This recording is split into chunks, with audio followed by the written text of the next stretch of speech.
सत्योन्वितं प्रारूपरूपम् अणिमां लघिमां सतोर्यम् सतवन्तरूपचरितं परमार्थनित्यम् देहं विचिन्त्य भवब्रह्म ब्रह्मैव नित्यम्। मेरा सारा शरीर हिमालय है और इस शरीर में ही सैकड़ों ब्रह्म कमल खिले हुए हैं। इस शरीर में ही वे समस्त तीर्थ,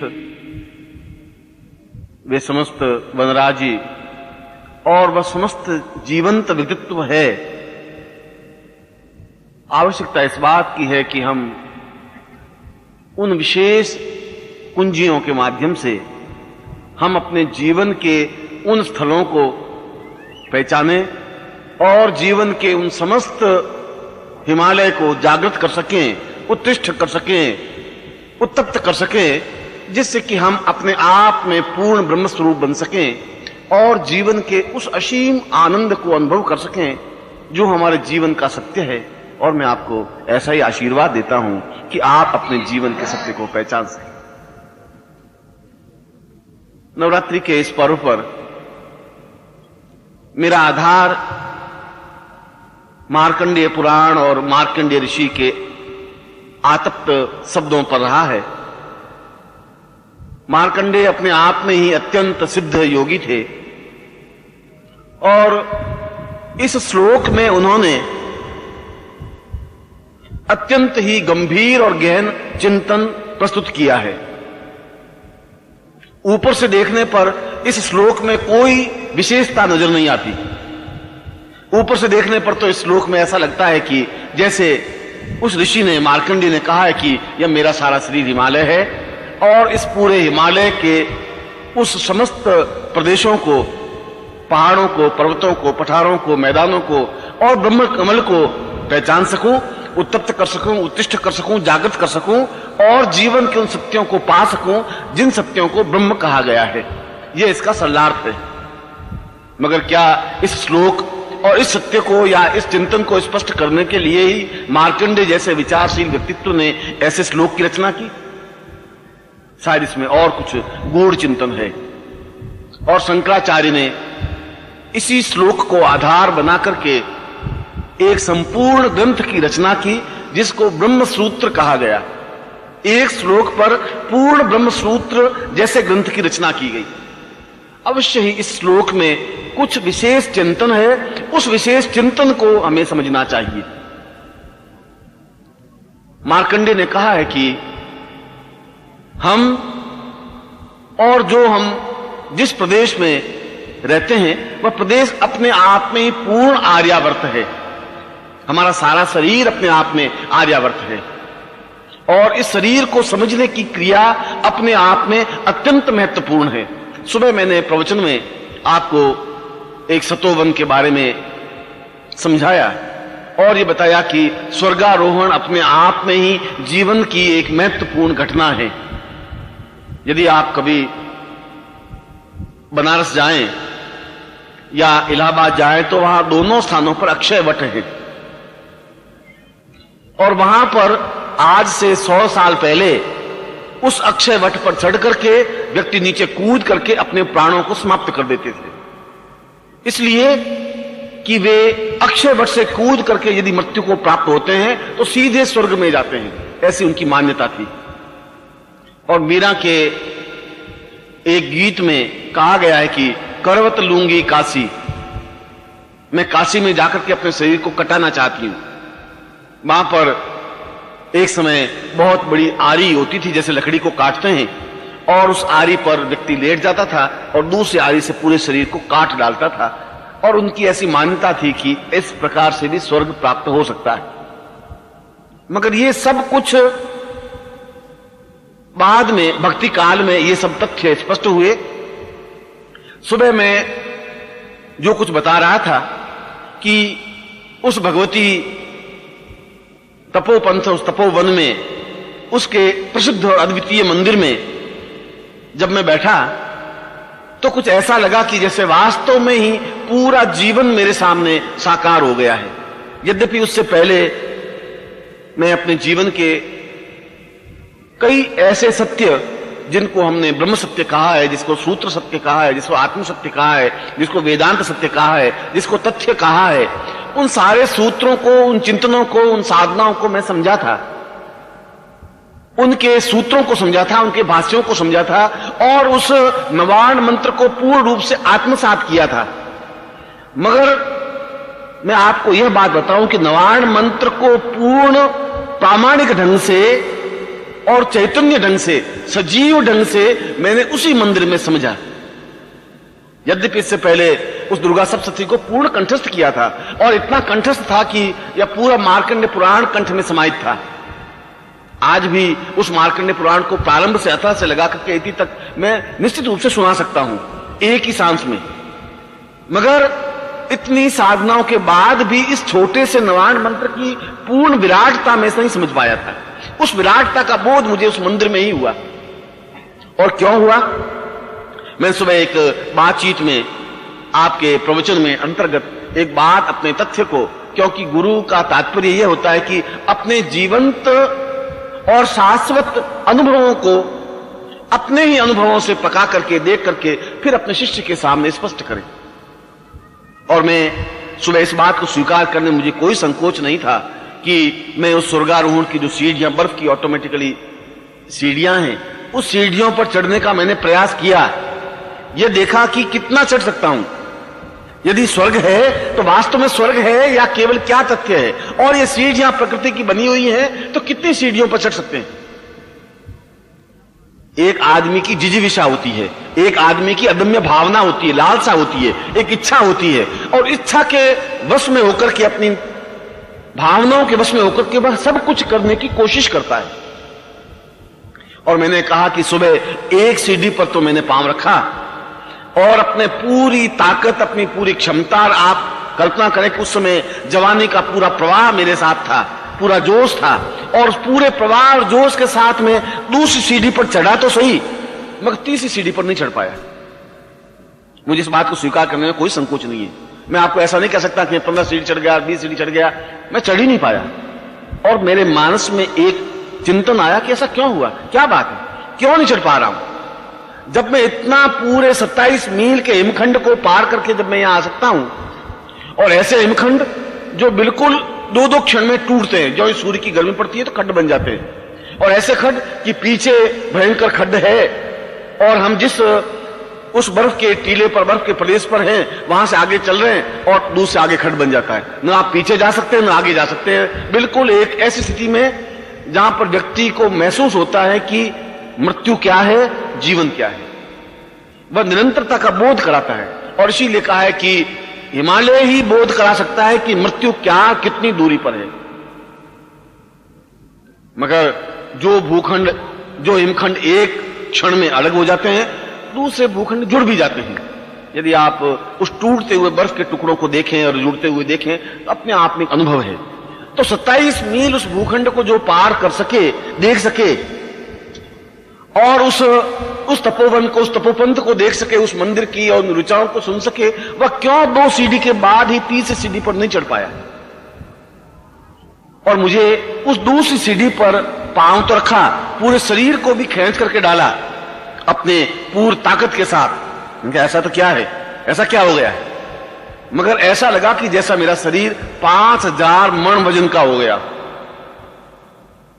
अब एक छोटा सा शरीर उस 5000 मण जितने वजन को, और मैंने अपनी मंत्र को एक क्षण में, जब मृत्यु सामने आती है तब आदमी के सामने सारा जीवन एक बार आंखों के सामने घूम जाता है। आपने किसी मरते हुए व्यक्ति को सही ढंग से देखा नहीं। आपने मृत्यु को तो देखा होगा कि चाचा जी मर गए या दादाजी मर गए, मृत्यु के क्षणों को नहीं देखा होगा। जब आदमी मरता है तब आप उसकी आंखों की तरफ ताकिए, चाहे वो स्त्री हो चाहे पुरुष हो, और निश्चय ही मृत्यु के 1 या 2 या 3 मिनट पहले, 2-3 मिनट, उसके जीवन की सारी घटनाएं उसके आंखों के सामने कौंध जाती हैं, घूम जाती हैं, चलचित्र की तरह। जो उसने बचपन में अच्छे काम किए, बुरे काम किए, गंदे काम किए, घटिया काम किए, ईश्वर चिंतन किया, जो कुछ भी किया, और कई लोगों के देखे होंगे उसी क्षण में आंखों में से आंसू निकलने लग जाते और कई लोगों के चेहरे खिल जाते हैं जिन्होंने जीवन में जैसे कार्य किए हैं। उन पाप कर्मों को करने के बाद उस समय जब पाप कर्म उसके सामने मैंने इतना छल किया, उसको धोखा दिया, उसको विश्वासघात किया, ये काम किया, और उसके सामने आंखों की आंसू की धारा बहने लग जाती। और घर वाले कहते हैं रो मत, आप कोई बात चिंता मत करो, आपका सब तेरा सब ठीक करेंगे। ब्राह्मणों को बोला आप कोई दादाजी चिंता मत करो, हम सब आपके साथ बैठे। दादाजी खुद रो रहे हैं अपने कर्मों को याद करके। मृत्यु उसके सामने साकार होती है। और मैंने ज्यों ही उस शरीर से वापिस, पहले सीढ़ी पर पांव रखा तो शरीर वापिस हल्का, और मंदिर तक पहुंचा तो मैं बिल्कुल यथास्थिति में था, वैसा ही। ये घटना तो घटी, मगर इस घटना का जरूर कोई को कारण होगा। उसमें बैठा उस तपोवंत के सामने बैठ करके पूरे शंकराचार्य के उस अष्टक को उनको सामने इस स्तोत्र में सुनाया। कपाली मातुम मे वर वरद रूपम प्रणवती सह्याद्री रूपम त्वम अविचल मरेर्वा व्यतिक्रम सतोवन्तं पूर्णां सतत सहितं पूर्ण सहितं क्षम शिवं पूर्णाब्दै सतवत न सेव्यै सतव्रती। पूरे स्तोत्र को 108 पद, पूरे 108 पद उतने ही समुद्र ध्वनि में एक आनंद और एक मस्त और लहरी में सुनाए कि क्या कारण क्या है। और मुझे पहली बार इस बात का एहसास हुआ कि नवारण मंत्र के माध्यम से व्यक्ति उन 8 सिद्धियों को प्राप्त कर सकता है जिनको अणिमार, महिमार, गरिमा और लघिमा कहा गया है। उस मंत्र के ही प्रभाव से शरीर अत्यंत ही भारी हो जाता है, और उस मंत्र के ही प्रभाव से शरीर अत्यंत ही लघु या सूक्ष्म बन जाता है, या वायु वेग का बन जाता है। ये ऑटोमेटिकली एक चिंतन मन में विचार आ रहा है उनका कि ऐसा तो कैसे हो सकता है। नवारण मंत्र के मैंने अनुष्ठान किया है, नवारण मंत्र को पढ़ा है, उसके एक एक अक्षर, एक एक विनियोग को किया है। एंग और रींग और क्लींग और चा और मुंह और डा और ये और वी और चे, उन सभी नवारण मंत्र का पूरा विनियोग अन्वय किया है। ऐसा कैसे हो सकता है। और मुझे वहीं पर उस सुरम्य घाटी में एहसास हुआ कि केवल जो कुछ अनुष्ठान किया गया वही नवारण मंत्र नहीं है, इसके आगे भी नवारण मंत्र की बहुत बड़ी स्थितियां हैं, बहुत बड़ा चिंतन है। क्योंकि मैंने इस श्लोक में जिस मार्कंडेय ने कहा कि हमारे अंदर ही ब्रह्म कमल पूर्ण रूप से विकसित होना चाहिए, और जब अंदर का ब्रह्म कमल पूर्ण रूप से विकसित होगा तब हम उन तीनों स्थितियों को प्राप्त कर लेंगे। यदि आपने पौराणिक काल में पढ़ा हो और देखा हो तो भगवान विष्णु लेटे हुए हैं शेष नाग की सैया पर, और लक्ष्मी उनके चरणों में बैठी हुई पांव दबा रही है, और उनकी नाभि से कमल की दंडी निकल रही है, और वह कमल विकसित हो रहा है, उसके ऊपर ब्रह्मा बैठे हुए हैं। ऐसे चित्र आपने देखे होंगे, पौराणिक काल में पढ़ा होगा। और यह ब्रह्म कमल विकसित होता है प्रत्येक मानव के शरीर में से भी, क्योंकि ऐसा होने पर ही वह स्वयं विष्णु रूप बनता है, पौष्टिकता देने वाला। लक्ष्मी निरंतर उसके चरणों में बैठी रहती है और वह स्वयं उत्पत्तिकर्ता बन जाता है। ऐसी स्थिति इसीलिए उस नवारण मंत्र के पहले तीनों बिंदुओं में एंग रींग क्लींग तीनों अपने आप में इसी तथ्य को स्पष्ट करते हैं। और मैंने वहां पर जो मुझे बोध हुआ उस ब्रह्म कमल को चिंतन करने का, और ठीक वैसा ही चिंतन और ब्रह्म कमल मुझे स्पष्ट और दृष्टिगोचर हुआ। यदि आप कभी नैनीताल गए हो तो नैनीताल के आगे रानीखेत एक स्थान है। रानीखेत से एक बस जाती है, आजकल एक रास्ता बना है, पहले तो ये रास्ता था नहीं मगर आजकल रास्ता बना है, नैनीताल से सीधा बद्रीनाथ चले जाते हैं। एक तो हरिद्वार और ऋषिकेश से होकर के भी जाते हैं, पर रानीखेत से भी एक आर्मी मिलिट्री वालों ने एक रास्ता निकाला है, और उस रास्ते पर चलते हैं तो एक स्थान आता है कौसानी। यदि आपने नाम सुना हो, पढ़ा हो, सुमित्रानंद पंत वहां पैदा हुए थे, और महात्मा गांधी 1 महीने तक वहां रहे थे। अनासक्त गीता के अनासक्त योग अध्याय का पूरा भाष्य लिखा था, ऐसा वहां लिखा हुआ भी। उस कौसानी की यों तो सूर्योदय मैंने कई स्थानों के देखे हैं। सूर्योदय मैंने उस चामुंडा देवी मंदिर के पास में देखा है, सूर्योदय मैंने मानसरोवर तट पर खिला हुआ देखा है, और कन्याकुमारी का भी मैंने सूर्योदय और सूर्यास्त मैंने देखा है, आबू के भी सूर्योदय सूर्यास्त देखे हैं, और ऐसे कई सूर्योदय हैं, मगर कौसानी का सूर्योदय भी अपने आप में एक अद्वितीय है। और लोग सुबह उठ करके उस सूर्योदय को देखने के लिए आते हैं। ऐसा लगता है कि उस बिछी हुई पूरे बर्फ पर 7 रंग अपने आप में प्रकृति ने खिल दिए हों, एक रंग फिर उसके साथ दूसरा तीसरा, पूरा इंद्रधनुष बिछ जाता है। प्रकृति को कभी देखने की जरूरत है। प्रकृति तो दोनों हाथों से अपने सौंदर्य को लुटाती भी है, मगर देखने की आंखें भी चाहिए और स्थान भी चाहिए। उस बस से आप तो बद्रीनाथ चले जाते हैं, मगर देखने की चीज और है। उस कौसानी से केवल 6 किलोमीटर 6 मील दूर एक और स्थान है, वह स्थान नीलकंठेश्वर महादेव का स्थान। वहां के लोग उस मंदिर को, उस स्थान को देखते हैं, जानते हैं। और मैं सोचता हूं कि संसार का अपने आप में एक अद्भुत अनिवर्चनीय स्थान है। ठीक वैसा ही जैसा मैंने सतोवन में जो वातावरण देखा, वहां पर जैसी वेद की ऋचाओं को मैंने अपने कानों से स्वतः प्रकृति निर्मित उन ऋचाओं को सुना, और जिस प्रकार से नवारण मंत्र का मूल भाष्य जो भी मैं आपके सामने स्पष्ट कर रहा हूं समझ में आया, ठीक वैसा ही वातावरण वहां पर भी उस नीलकंठेश्वर स्थान के आसपास भी देखने को मिलता है। यदि वहां नहीं जा सके तो यहां तो जा ही सकते हैं, ठीक वैसा ही। और मानसरोवर जिस प्रकार का मूल मानसरोवर है, उसका अगर लघु रूप बना दे तो ठीक वैसी झील, प्रकृति निर्मित झील, और स्वतः बर्फ से निर्मित अद्भुत अनिवर्चनीय शिवलिंग। मैं सोचता हूं कि अपने जीवन में मैंने तो सैकड़ों बर्फ से बने हुए शिवलिंग देखे हैं, केवल अमरनाथ की गुफा में नहीं देखा।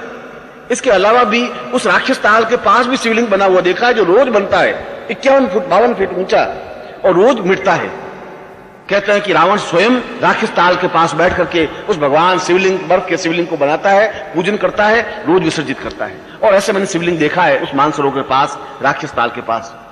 मगर इन सारे शिवलिंगों की अपेक्षा वह शिवलिंग अपने आप में ही अद्वितीय है। और अद्वितीय ये कि बाकी सारे शिवलिंग मैंने श्वेत बर्फ के बने हुए देखे, चाहे वह सतोवन में मैंने देखा हो, चाहे मानसरोवर के पास में देखा हो, चाहे अमरनाथ की गुफा में देखा हो, मगर उस नीलकंठेश्वर महादेव का जो स्थान है, अत्यंत रास्ता तो बीहड़ है, एक बहुत हल्की सी पगडंडी है, और वहां के व्यक्तियों से पूछें तभी आप जा सकते हैं। और बीच की जो घाटी है वह बहुत चढ़ाई की है, और मैं सोचता हूं कि बहुत कठिन चढ़ाई की। यदि आप यमुनोत्री जाएं तो आपको जैसा मालूम पड़े कि वो जितनी कठिन चढ़ाई है, करीब आधा किलोमीटर मील, ऐसी करीब 2-2.5 किलोमीटर की चढ़ाई है, बड़ी डिफिकल्ट चढ़ाई है। मगर इतनी डिफिकल्ट नहीं है, इतनी कठिन नहीं है कि आदमी जा ही नहीं सके, और इतनी ऊंचाई पर भी नहीं है कि आदमी पहुंच नहीं सके। मगर वो 2-2.5-3 किलोमीटर चल करके उस पहाड़ों के मध्य में 7 पहाड़ हैं हिमालय के। हिमालय के 3 भाग हैं, सर्वोच्च भाग, मध्य भाग, अंत्य भाग। अंत्य भाग को तो हम देखते ही हैं, गढ़वाल में चले जाएं आप, टिहरी चले जाएं, ये सब अंत्य भाग में है। मध्य भाग में काश्मीर का सारा प्रदेश मध्य भाग में, और सर्वोच्च भाग जो हिममंडित है, हिमालय के ऊपर, जिसको हिमालय जिसको कहते हैं, इस मध्य भाग में वह नीलकंठेश्वर स्थान है।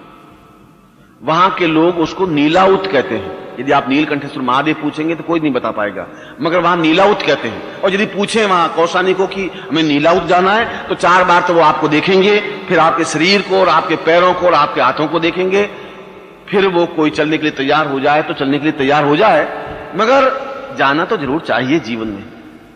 वह पूरा करीब 8-9 फीट, 10 फीट, 11 फीट, ये जितनी मेरी छत है, इस छत जितना बर्फ का शिवलिंग, पूरे नीले रंग के बर्फ से बना हुआ शिवलिंग, अद्भुत।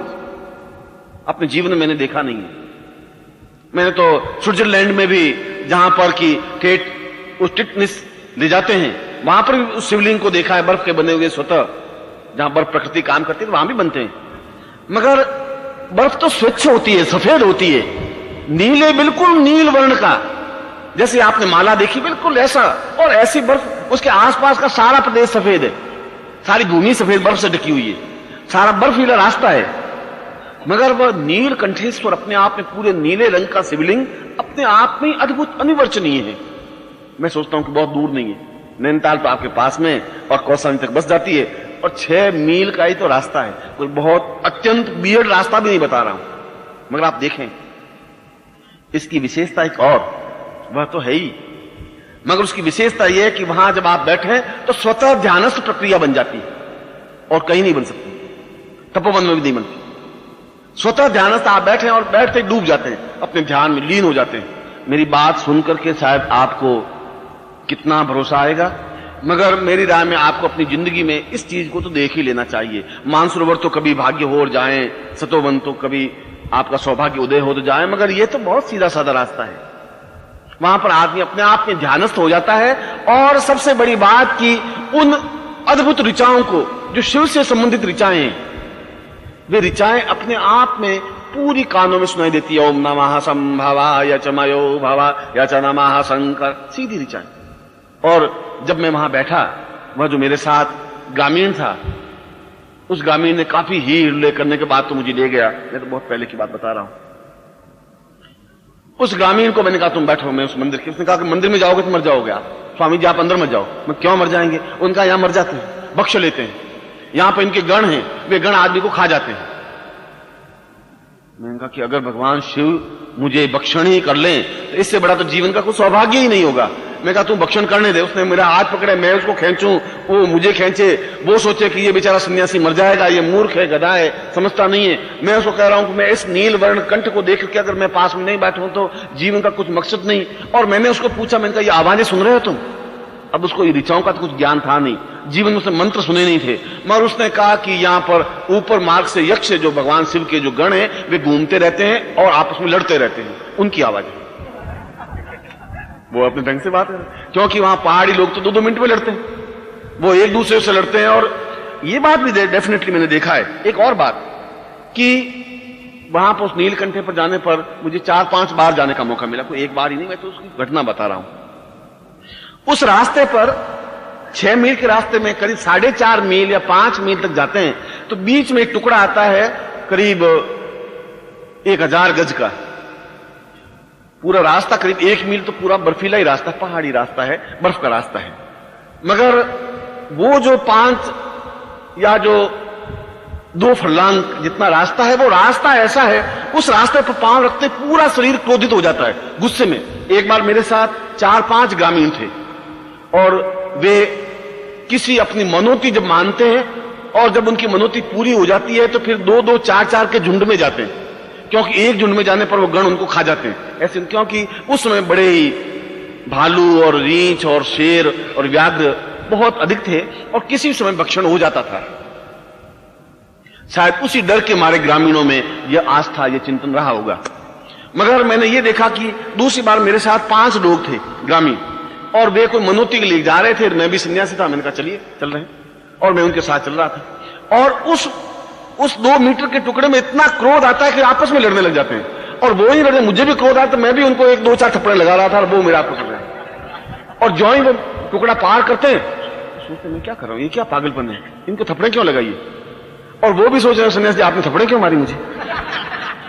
तो हमने कहा भाई कुछ मुझे तो ज्ञान ही नहीं। उनका महाराज यहां पर यक्ष लड़ते हैं और यहां पर निश्चित रूप से लड़ाई होती ही है।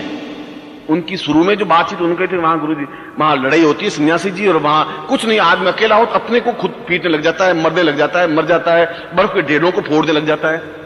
ये ग्रामीण अपने ढंग से बात करते होंगे, ठीक है देख लेंगे। वो गण लड़ते हैं, जूझते हैं गुरु जी, मैंने कहा ठीक है जूझते होंगे देख लेंगे। मगर मैंने उस टुकड़े को ऐसा भी देखा और आज भी ऐसी स्थिति है। उस टुकड़े में क्या भूभाग में क्या स्थिति है, मैं सोचता हूं कि जरूर कुछ न कुछ एक प्रकृति की कुछ लीला होगी। मगर ऐसा है उस टुकड़े में अगर व्यक्ति अकेला भी पार करे तो पूरा शरीर गुस्से में, सारी गालियां मुंह से निकलती हैं और ऐसा निकलता है कि उसने मुझे किया है, मैं उसको देख लूंगा सारे को। पत्नी होती तो पत्नी का गला पकड़ लेता। और उस टुकड़े को पार करने के बाद आदमी खुद नॉर्मल हो जाता है। क्या हुआ? खैर उस नीलकंठेश्वर का शिवलिंग और उस शिवलिंग की उस वैदिक ऋचाओं को पूर्ण जैसे कि शिव स्तुति हो रही हो और रावण का पूरा जटाकटा संभ्रम भ्रमण निलिम्प निर्जरी बिल्कुल दुनिया आ रही है। ऐसा लग रहा है यदि आपने यदि पहले सुनी हुई हो तो फिर आपको स्पष्ट हो जाएगा कि ये दुनिया वो है। यूं तो आपके पास मंत्र सुने तब आप कंफर्म नहीं कर सकती कौन सा मंत्र है या क्या धुनी है। तो वहां पर भी उस नीलकंठेश्वर महादेव के सामने जो ताल है वह ठीक पूरे मानसरोवर का एक छोटा सा भाग है और पूर्ण रूप से ब्रह्म कमल विकसित हैं। ऐसे सुंदर कमल, अब मैं आज की घटना तो नहीं कह सकता, ताल तो जरूर होगा ही। अब ब्रह्म कमल इस समय विकसित हो रहे हैं या नहीं, मगर उस समय मैंने ब्रह्म कमल 1 मीटर लंबा चौड़ा फूल होता है, आप कल्पना करें उस घेरे का, इतना अद्भुत दृश्य। आज भी जरूर ब्रह्म कमल वहां होते होंगे, क्योंकि अभी तक उन व्यापारियों के और उन लालची व्यक्तियों के नजरों से वो स्थान सुरक्षित है। जिसमें वहां बसें चलने लग जाएंगी, तब कोई ब्रह्म रहेंगे, न कोई कमल रहेंगे, वहां चाय की छोटी सी दुकान बन जाएगी और सब कुछ खत्म हो जाएगा। मगर वहां पर भी मैंने उस नवारण मंत्र के ही चिंतन को स्पष्ट किया। शिव की धुनी तो आ रही थी, मगर साथ ही साथ मन में विचार हो रहा था कि ऐं ह्रीं क्लीं चामुंडा विच्चे, चामुंडा विच्चे का मतलब ये 8 सिद्धियों का ये मूल चिंतन है, ये भावनाएं हैं। ऐसा मैं उस मंदिर से बाहर निकला और बाहर निकलने के बाद एक शिलाखंड पर बैठ करके सोचने लगा कि ये बिल्कुल विपरीत विरोधी विचार क्यों है। यहां मुझे भगवान की स्तुति होनी चाहिए, शिव का एकदम पाठ होना चाहिए, उसमें रावण का शिव जटा लहरी का मुझे पाठ मेरे मुंह से निकलना चाहिए, या उस रुद्राष्टाध्यायी का पाठ निकलना चाहिए, या शिव मंत्र निकलने चाहिए। यहां उस देवी भगवती का ऐं ह्रीं क्लीं चामुंडा विच्चे का मूल विन्यास क्यों निकल रहा है। और यह केवल इतना ही मंत्र नहीं है ऐं ह्रीं क्लीं, इसका पूरा विन्यास है। और यदि विन्यास करें तो कम से कम 20-22 पृष्ठों में है। और सारा विन्यास मेरे आंखों के सामने निकल रहा था, मेरे होठों से निकल रहा था, मेरे जबान से निकल रहा था। और ज्यों ही मंदिर से बाहर निकला तो वह विन्यास अपने आप में समाप्त, और पूरा शिव का मैं महिमा सूत्र का पाठ कर रहा था।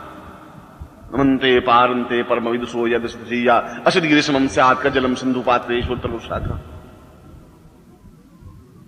ठीक जैसा बोध मैं उसकी और आदि की घटनाओं की छोड़ करके मैं आपको उस चिंतन पे ला रहा था कि उस मंदिर में, भगवान शिव के उस मंदिर में पूरी शक्ति का पूर्ण चिंतन, विचार, धारणा, ध्यान, वैसे ही मंत्र, वैसी स्थितियां, वही दुर्गा सप्तशती के मंत्र होठों से उच्चरित हो रहे हैं। और मैं गारंटी के साथ कह रहा हूं कि यदि आप बैठते हैं तो आपके मुंह से क्या दुनिया निकल रही है आपको खुद को पता नहीं होगा। टैप रिकॉर्डर पास में और वापस घर आके सुने और किसी पंडित से सुनावे तो आपके मुंह से बिल्कुल स्पष्ट ऐसी दुनिया जो भगवती देवी से और नवारण मंत्र से और नवारण साधना से संबंधित होगी। आज के युग में भी ऐसे स्थान हैं जो अपने आप में अत्यंत दिव्य और पवित्र और चेतना युक्त हैं। मैं उस सतोपंथ के वहां पर जब बहुत भारी हो गया और वापस मंदिर में बैठा तो पूरे में 24 घंटे करीब करीब बैठा। 24 घंटे नहीं तो 20-21 घंटे बैठा। 5-7 घंटे बैठा, फिर मैं घूमा, आसपास घूम करके देखा, फिर मैं 2-3 घंटे के लिए बैठा, मगर मुझे वहां से हटने की इच्छा नहीं हो रही थी। और वहां पर भी उस नवारण मंत्र का एक पूरा चिंतन चल रहा था। कल मैंने आपके नवारण मंत्र के बारे में, ऐं के बारे में समझाया था, फिर मैंने ह्रीं के बारे में समझाया और क्लीं के बारे में भी समझाया कि वह समस्त विकारों को, समस्त कमियों को दूर करने वाला बीज है। और शत्रु का मतलब वह व्यक्ति नहीं जो हमारी आलोचना करता है या हमारा नुकसान पहुंचा रहा है। बुढ़ापा, जैसा कल मैं समझाया, बुढ़ापा भी हमारा शत्रु ही है। जिससे हम घृणा करते हैं वह शत्रु है।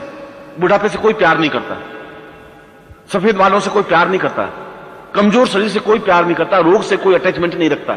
ये जिनसे हम अनुरक्त नहीं होते वे शत्रु हैं। उन शत्रुओं को समाप्त करने की क्रिया भी क्लीम के माध्यम से ही संभव है, क्लीम साधना के माध्यम से ही संभव है। मगर इसके साथ ही साथ इन दोनों तीनों बीजों को मैं अभी 3 बीज समझा रहा हूं। उन तीनों बीजों के निश्चित रूप से कई चिंतन, उन 8 सिद्धियों, अणिमादि जो सिद्धियां हैं, अणिमा, महिमा, गरिमा, मैंने आपको उदाहरण दिया, उनका चिंतन जितना प्रत्यक्ष रूप से मुझे सतोपंथ में हुआ, ठीक वैसा ही चिंतन उस मंदिर में भी हुआ, नीलकंठेश्वर महादेव में। आप उस वर्ष के उस शिवलिंग को और उतने भव्य शिवलिंग को, अद्वितीय शिवलिंग को देखें और शिवलिंग के साथ साथ आप मंदिर में बैठते हैं। मंदिर पत्थरों का बना हुआ, पत्थरों का गुफा की तरह, और गुफा में अंदर जाते हैं तो गुफा करीब 10-11 फीट तो बिल्कुल ऐसी है जो आदमी सरक करके अंदर जाता है, बस ऐसा समझ लीजिए। पूरा आदमी खड़ा होकर तो बैठ करके भी नहीं जा सकता, करीब कोई सरक करके जाता है।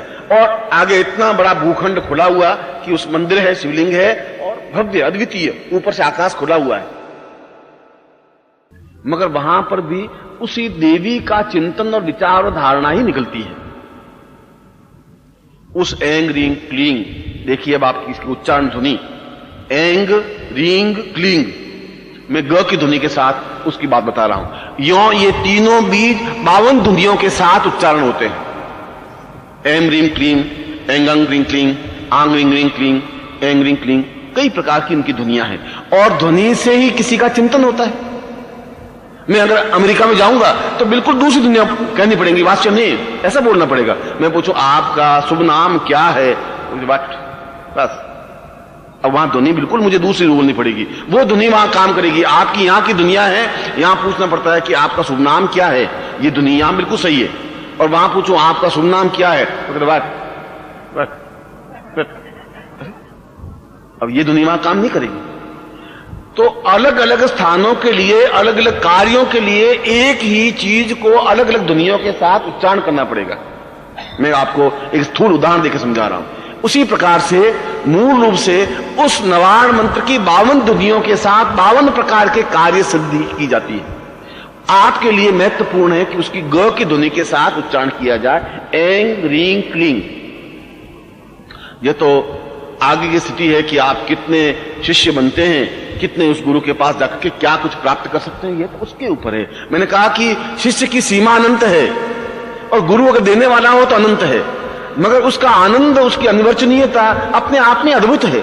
आपने यहां 2 और 3 दिन देखे, जरूर आपने यहां 2 दिन बिताए होंगे, मगर ये जो रस बरसने का जो आनंद है अपने आप में निश्चिंत, भजन हो रहे हैं, गायन हो रहे हैं, संगीत हो रहे हैं, गुरु बैठे हैं, वो अपने उन स्थितियों को, उन चिंतनों को जो हमने सुना नहीं, समझा नहीं, कभी एहसास नहीं किया, कभी पढ़ा नहीं, और उनको सुनते हैं, इससे बड़ा आनंद और जीवन का फिर क्या हो सकता है?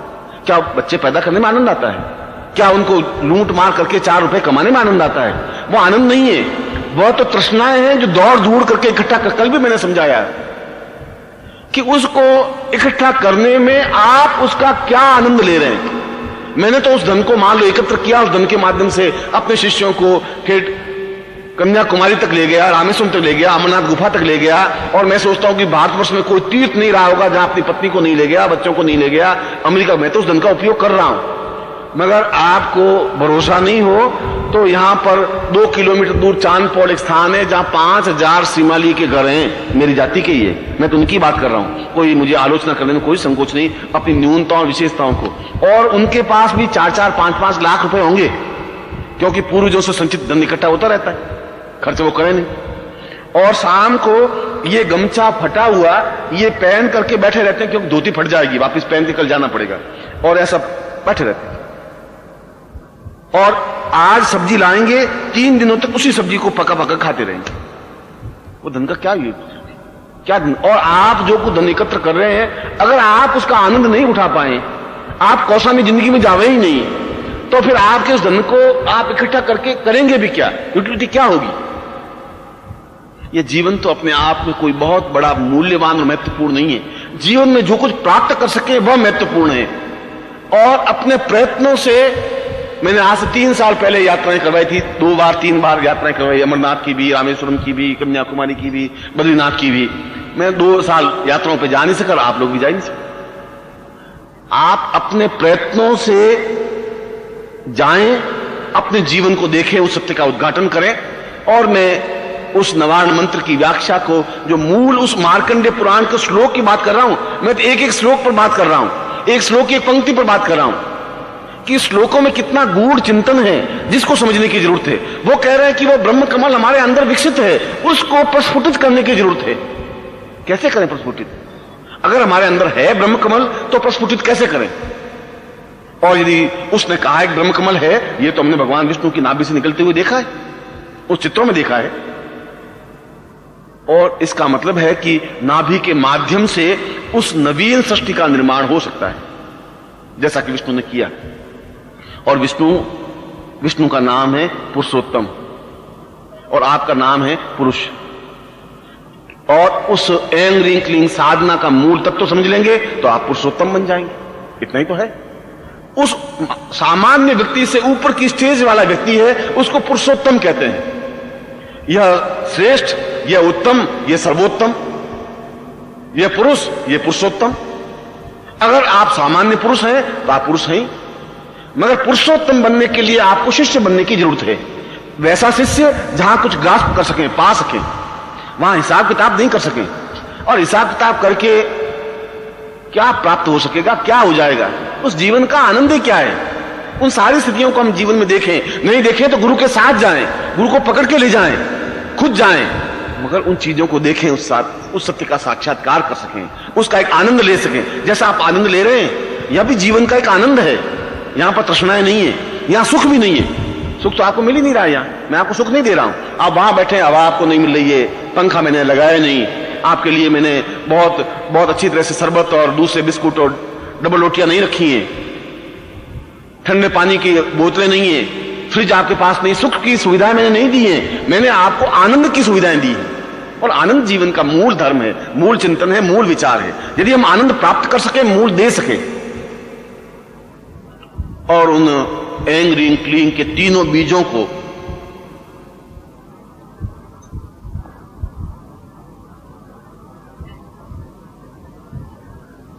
उस मार्कंडेय ने कहा कि इस मंत्र के माध्यम से हम अपने ब्रह्म कमल को विकसित कर सकते हैं। मार्कंडेय श्लोक में ऐसा बताया, मगर कैसे कर सकते हैं या मार्कंडेय ने श्लोक में कुछ बताया ही नहीं। इसलिए नहीं बताया कि उसने तो बताया मगर कोई समझ ही नहीं सके, उसका कोई मतलब ही नहीं है। आज भूमानंद जी ने एक भजन सुनाया कि भगवान तो बिल्कुल तुम्हें पैदा किया ही, नरदेह दी, मगर तुम कीर्तन कर ही नहीं सको, भजन करो ही नहीं तो भगवान क्या करेगा, उसका क्या दोष है। इस मंत्र को आप समझे ही नहीं, उस मंत्र के अनुरूप आप चले ही नहीं, तो मंत्र बेचारा क्या करेगा, गुरु क्या करेगा। आप यहां से जाने के बाद बिल्कुल टांग करके बैठ जाएंगे, फिर दूसरे नवरात्रि में खींच के बुलाऊंगा तो फिर आप आ जाएंगे, वह नहीं। आपकी निरंतरता बननी चाहिए, उस जीवन के आनंद को लेना चाहिए। वहां पर उस दोनों सिद्धियों में और 8 सिद्धियों में मूल रूप से कई प्रकार की सिद्धियां हैं। एक सिद्धि जिसमें पूर्णता प्राप्त की जाए, और पूर्णता कहते हैं, मैंने कल भी बताया कि हम जो कुछ चाहें वह प्राप्त हो, उसको पूर्णता कहते हैं। मेरी जो इच्छा हो वह पूर्ण हो, जैसा मैं चाहूं वैसा हो। यदि मैं चाहूं संपत्ति मिले, यदि मैं धन चाहूं तो धन मिले, यदि मैं पुत्र चाहूं तो पुत्र मिले, यदि मैं सौभाग्य चाहूं तो सौभाग्य मिले, जो मेरी इच्छाएं हैं वह पूर्ण हो। यदि ऐसा नहीं है तो फिर साधनाओं का मतलब भी क्या है, इतनी उच्च कोटि की चिंतन है ही क्या। इसको अणिमा साधना कहते हैं, जो हम चाहें वैसा प्राप्त हो सके। क्या ऐसी कोई विशेष साधना है? ऐसी कोई विशेष साधना नहीं है। नवाण मंत्र में अपने आप में ही वह साधना है।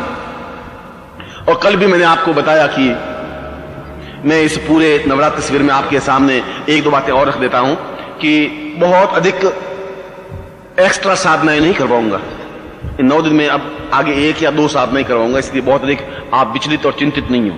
मगर जो आवश्यक है, जो आपके जीवन के लिए जरूरी है, उन साधनाओं को मुझे करवाना ही पड़ेगा। जैसे सतोवनी साधना के बारे में मैंने आपको बताया, तो मैं परसों के दिन, जो कि अपने आप में एक श्रेष्ठ मुहूर्त है, उस मुहूर्त में विशेष विधि विधान के साथ जहां आपको नवारण दीक्षा दूंगा, वहां आपको सतोवंत दीक्षा भी दूंगा, जो कि आपके जीवन की अपने आप में एक अनिवार्य और अद्भुत दीक्षा होगी। मैं सोचता हूं कि सतोपंथी दीक्षा मैंने सन्यासियों को तो जरूर दी होगी, मगर गृहस्थ शिष्यों को दी ही नहीं, कभी नहीं दी। इसलिए नहीं दी कि ऐसे शिष्य मेरे सामने खड़े ही नहीं, मैं तो क्या करूं। मगर वो तो एक प्रवाह, एक लहर है। अब बातचीत में, लहर में जब मैं उस सतोवंत का वर्णन कर सका था, तो मेरे जीवन में मकसद में आया कि मैं इनको ऐसी स्थिति दूं और ऐसा ही इनको दीक्षा दूं। तो परसों का दिन आपके लिए अत्यधिक महत्वपूर्ण होगा, जहां आप अपने स्वतः अंदर में एक रिलोर, एक लहर, एक चिंतन महसूस कर सकेंगे कि वास्तव में बहुत कुछ हुआ है जिसके माध्यम से आप बहुत कुछ प्राप्त कर सकते हैं। और मैंने कल भी अपने प्रवचन में ऐसी बात बताई थी कि उन क्रियाओं के माध्यम से, आवाहनी मुद्रा, प्रणिपात मुद्रा, विसर्जन मुद्रा, इन मुद्राओं के माध्यम से ही हम उन सिद्धियों को प्राप्त कर सकते हैं। ऐसा आसन हो, इस प्रकार से बैठें, इस प्रकार से प्रणिपात करें। ये मैंने मुद्रा की है, मुद्रा आया कि नहीं आया? बैठे।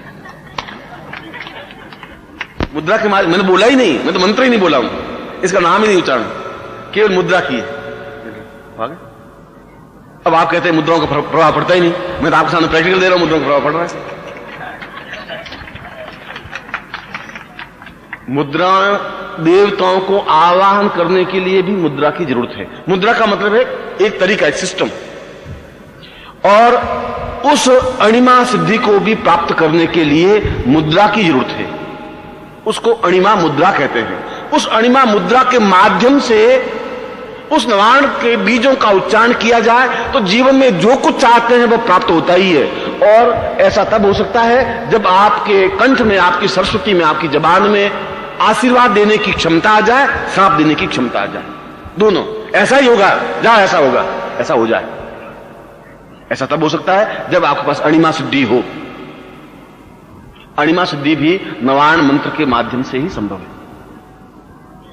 उस नवाण मंत्र की जो आवाहनी मुद्रा है वह ठीक वीरासन में बैठ करके, जैसे कि मैंने बताया कि नमाज पढ़ते समय मुसलमान बैठते हैं, वह वीरासन कहलाता है। मगर उस वीरासन में और ये वीरासन में अंतर है। वे बैठते हैं, पंजों को जमीन पर टिका देते हैं, एड़ी के ऊपर अपने इस गुह्य प्रदेश को टिका करके बैठते हैं। और वीरासन होना चाहिए इस साधना के लिए कि दोनों पंजे मिले हुए हों और दोनों एड़ियां खुली हुई हो, इन दोनों के बीच के भाग पर हमारा गुह्य प्रदेश टिका हुआ। ऐसा हो सकता, दोनों पंजे मिलकर के एड़ियों को खुली कर दे। यूं तो एड़ियां मिली हुई होंगी तो पूरा उस भाग उसके ऊपर टिका हुआ होगा आपका शरीर, एक तरीका तो ये है। और दूसरा, आपके पंजे मिले हुए हैं, एड़ियां खुली हुई हैं, कमल की तरह हो जाएंगी, उसके ऊपर आप बैठे हुए। ये सीधा वीरासन है। इस वीरासन में बैठ करके और पूर्ण ब्रह्मांड को भक्षण करने की जो क्रिया है उसको चंचुवत क्रिया कहते हैं। ये नवाण मंत्र, उस श्लोक का मैं तो अर्थ बता रहा हूं। अभी तक मैं अपनी तरफ से कुछ नहीं जोड़ रहा हूं। जो मैंने प्रारंभ में श्लोक बोला है उस श्लोक में उसने क्या बताया है मैं तो वो बता रहा हूं। चंचुवत का मतलब है जीभ को बिल्कुल यू टाइप बना देना। जैसे अंग्रेजी का यू अक्षर होता है, जबान को बाहर निकाल दे, यू टाइप बना। इसको योग में शीतलीकरण क्रिया भी कहते हैं, यदि आपने कभी पढ़ा हो शीतलीकरण क्रिया। और इसके माध्यम से पूरे वायुमंडल को पीने की क्रिया, बाहर के वायुमंडल को पीने की। उस वीरासन में बैठ करके शीतलीकरण मुद्रा करते हुए उस वायु भक्षण के साथ साथ ऐं ह्रीं क्लीं को भी भक्षण करते रहे, उच्चरित करते रहे। यह अणिमा सिद्धि का प्रयोग है। बहुत कठिन नहीं है। और आपको एक तरीका और बताऊं, आप इसको प्रैक्टिकल करें। और प्रैक्टिकल ऐसे करें कि अपने सामने एक थाली रखें और थाली के ऊपर एक चम्मच रख दें। छोटा सा चम्मच होता है स्टील का, हल्का सा, बहुत भारी नहीं। और थाली चिकनी होनी चाहिए बिल्कुल। थाली को उल्टा कर दें, स्टील की कोई थाली, और थाली के ऊपर एक चम्मच रख दें। पंखा वंखा चलावे नहीं, क्योंकि पंखे से वो घूम जाए तो गड़बड़ हो जाएगी। और फिर आप सामने बैठ जाएं और सामने बैठ करके और ठीक इसी प्रकार से जब मैंने वीरासन बताया उस प्रकार वीरासन में बैठे। और वीरासन में बैठने के बाद शीतलीकरण क्रिया करें। सीधा शीतलीकरण में कोई डिफिकल्टी है ही नहीं। और जितना ज्यादा वायु भक्षण कर सकें करें। और निरंतर अपने अंतस चेतना में ऐं ह्रीं क्लीं का उच्चारण होता रहे। ऐं क्लीं जामुंडाविच, ऐं क्लीं जामुंडाविच।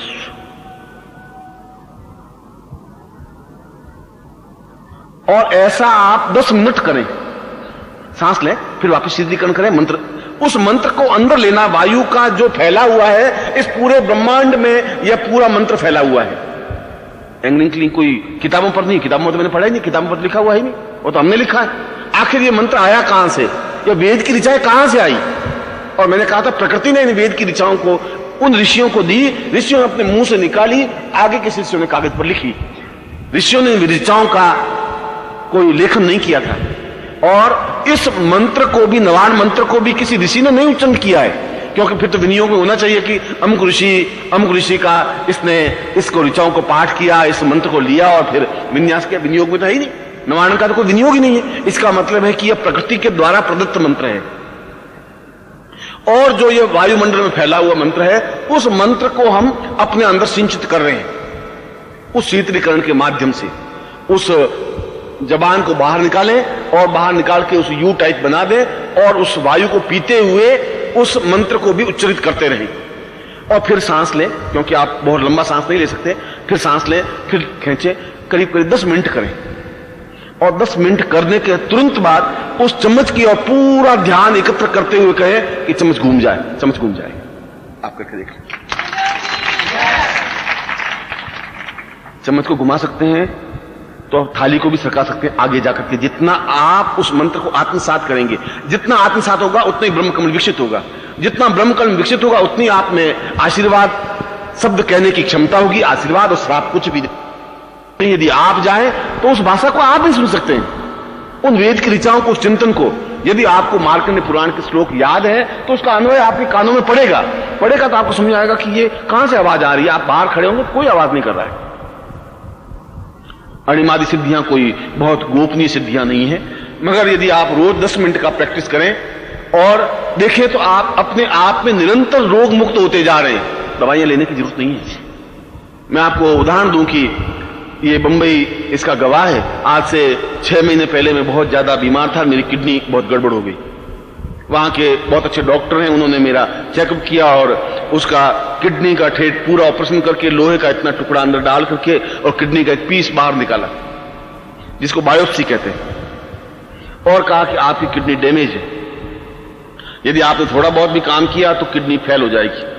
मैंने कहा फेल हो जाएगी तो इतने शिष्य हैं, उनको पत्रिका में लिखेंगे भाई कोई किडनी मुझे देता हो तो दे, मैं किडनी वापस लगाऊं तो मुझे तो एक ही जगह 20 किडनियां मिल जाएगी। मैंने इसको कह दिया था डॉक्टर को। मैंने कहा इतनी चिंता तो मुझे जरूरत नहीं है। शिष्यों के पास 2-2 किडनियां है, मैं तो मांगूंगा एक किडनी तो वो तो दे ही देगा, नहीं तो ये नहीं देंगे तो सन्यासी से तो दे ही देंगे। उन्होंने कहा वो तो ठीक है, मगर ऐसा आप करें कि किडनी आपकी करीब 40% डैमेज हो चुकी है। मैंने कहा कोई बात नहीं, 40% डैमेज हो चुकी है तो ठीक है। मैं अपने जीवन की घटना बता रहा हूं। शरीर तो घिसेगा ही, रात दिन काम करेंगे तो शरीर पुर्जे घिसेंगे। उसके बाद मैंने इसी क्रिया को वापस किया, बीच में छूट गया था और छूट गया करीब 15 साल से। मैंने रोज सुबह उठा और रोज सुबह उठ करके 7, 7:30 बजे उठ करके ऊपर छत पे बैठ जाता, शीतलीकरण क्रिया करता, और शीतलीकरण क्रिया के माध्यम से और मुझे कोई रोग था ही नहीं। यह रोग था और किडनी कुछ गड़बड़ थी। और अभी मैं करीब महीने भर पहले गया उस डॉक्टर के पास। मैंने कहा तुम वापस मेरा एक्सरे लेकर के देखो। उन्होंने कहा कि अब 45-50 डैमेज हुई होगी, धीरे धीरे होती है। मैंने कहा वो तो होती है, मगर देख तो लो कितनी हो गई। और वो एक्सरे मेरे पास पड़े, इसमें मेरे किडनी का कोई प्रॉब्लम ही नहीं, सारी क्लियर है। वो कह ऐसा कैसे हुआ? मैंने कहा कि ये तो मैं बाद में बताया, नवान मंत्र से हुआ। उन्होंने कहा कि फिर ये मुझे लिखवा दीजिए। मैंने कहा ये लिखाने की क्रिया नहीं है, ये चिंतन क्रिया। मेरे सामने दोनों स्थितियां स्पष्ट है। मैंने ये बताया कि हम रोग मुक्त हो सकते हैं। मैं आपके सामने उदाहरण दे रहा हूं, आप ट्राई करके देख लीजिए। मैंने आपको कहूं कि आप 2-4 दिन ट्राई करके देखिए उस चम्मच को हिला सकते हैं कि नहीं हिला सकते। और केवल चम्मच को ही नहीं, घड़ी आपके सामने पूरी घूम रही है, पेंडुलम घूम रहा है, और आप उस एनर्जी को इकट्ठे करके पेंडुलम रुके, गारंटी के साथ रुक जाएगा, 100% रुक जाएगा, डेफिनेटली रुक जाएगा। इतनी शक्ति आप में एनर्जी बनती है। जितना ब्रह्मकमल विकसित होगा उतनी एनर्जी बनेगी। ब्रह्मकमल की एक पंखुड़ी खिलती है तो इतनी ताकत आएगी, और ब्रह्मकमल की 1000 पंखुड़ियां होती है। इसका मतलब है कि 1000 क्षमता वाला आपको ताकत आनी चाहिए। ताकत की ये है। यह तो मैंने एक सिद्धि के बारे में एक छोटा सा प्रयोग बताया। यूं तो 8 सिद्धियां हैं, अणिमा है, महिमा है, गरिमा है। समय मिला तो मैं और इसके बारे में समझाऊंगा। मैं आपको आशीर्वाद देता हूं कि आपके जीवन में पूर्णता और सफलता